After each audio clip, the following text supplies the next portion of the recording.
Hello, it's my pleasure. Right now I'm in Barcelona. This is my home studio, and I'm feeling pretty good. I'm staying up late tonight, as I kind of been doing every day. Yeah, I'm feeling good. Starting to feel creative again, and not super bored anymore. I think it's getting better every day. My daily routine doesn't exist. It never did, actually. I don't do routines. But I have been staying up late night every day, trying to either sit here in the studio, see if some ideas come up, or just watching movies and, trying to find inspiration. It's very tricky for me because I normally get inspiration when I'm walking around and meeting people and just eating and stuff like that, and now I'm just trying to find it at home all the time. So I've been trying to I got back to meditation. I've been reading a lot. I've been brewing lots and lots of coffee, trying different brewing techniques and different coffee types, and cooking, trying to get by. And what I'm missing the most really is socializing. I guess it's an important part of any artist's life. We're always on the road and always, connecting with people. And now doing this online, I really miss not being online. Now everything is online, and I miss having a real life where everything is there and not just in the screen. That's what I miss the most. I've always been really passionate about music from a very young age. I was just a kid. I was already trying to learn the guitar, bugging my father to teach me, and listening to music on the radio all the time, recording stuff from the radio, buying records, and yeah. So I was really passionate for about music from the get-go. And when I was a teenager, I started to learn how to play the guitar, and I got into bands, and then I started to go to recording studios to record demos and stuff like that. And early on that stage, when I was in the studio, I was already interested in the technical room. When the guy was doing the recordings, I was the either the guitar player or the singer, but I was always in the technical room with the engineer, getting the levels right, trying to sort out EQ and stuff. Even though I knew nothing about it, I was just super into it, and I always had like some useful inputs. And I guess from then I got like a glimpse of what I could be doing, and then I developed on that. I'm basically all of the time reading about new techniques or new plugins or new instruments, new ways of synthesis, and new everything. So I'm always researching, I'm always learning, I'm always reading, I'm always looking for information, basically. And this is never ends. It's just every day, every single day. That's what I do.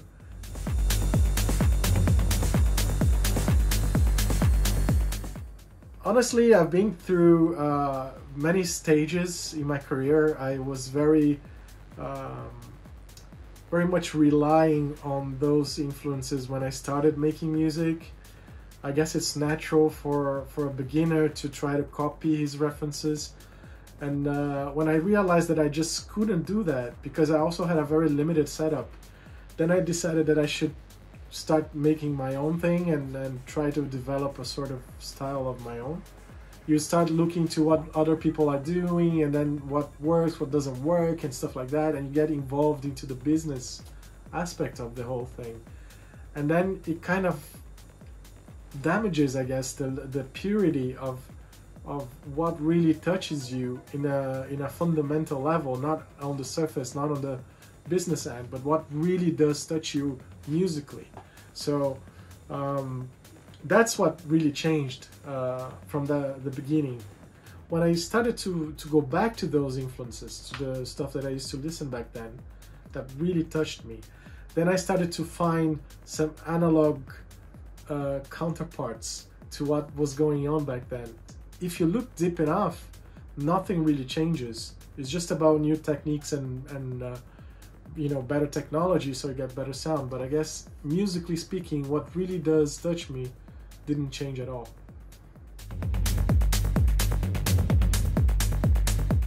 I was just absorbing everything, because not many of my friends liked electronic music, and so I felt like it was an adventure of my own, and I dove right into it, and started to just research and devour everything that was there, that was available.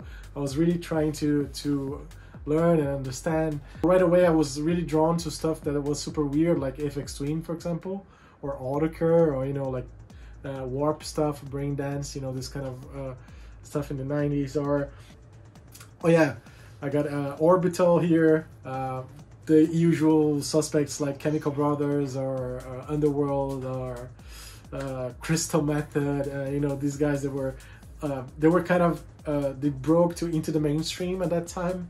In Brazil there was always a big Goa trance, psytrance scene, and when I started going to raves, I got to know stuff like Extreme or Doof, these Goa trance wizards, I guess. And then the usual suspects like, you know, Richie Hawtin and Plastic Man, Dave Clark, Joey Beltram, Luke Slater. You know, these guys, they were already on top of their game back then, and that's what drawn me into techno. Those are the guys that kind of lead the way for me into techno. I have an assortment of hardware synthesizers, and I use a lot of software synthesizers. I have about 20 synths and drum machines and stuff like that.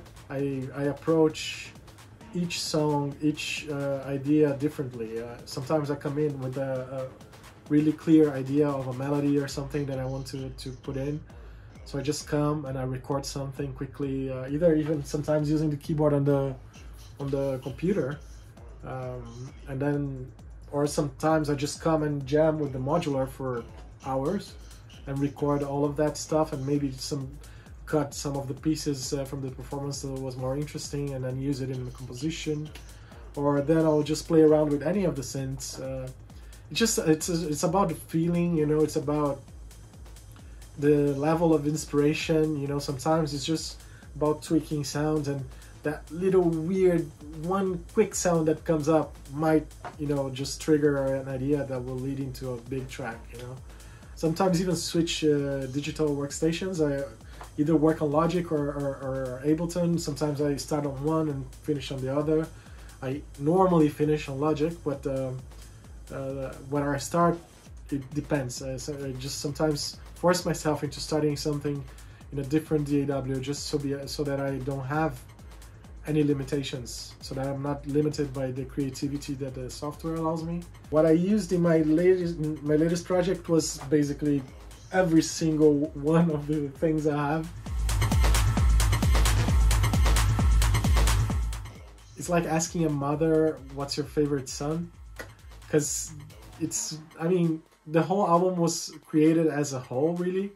Even though, like, Coup of Doubt, for example, which is an older track, it's already maybe 4 or 5 years old. I did rework it for the album so that it would fit with the rest, like, and feel as part of a whole. But everything else was just created at the same time, with the same intention, with the same spirit, with the same mindset. So they all really do mean a lot to me. The whole album means a lot to me. So I handpicked a few here from my collection. One, it's not out yet, but it's definitely incredible. It's been on repeat here a lot. It's the new album from The Advent. It's an electro album, and Advent, when he does electro, it's something special.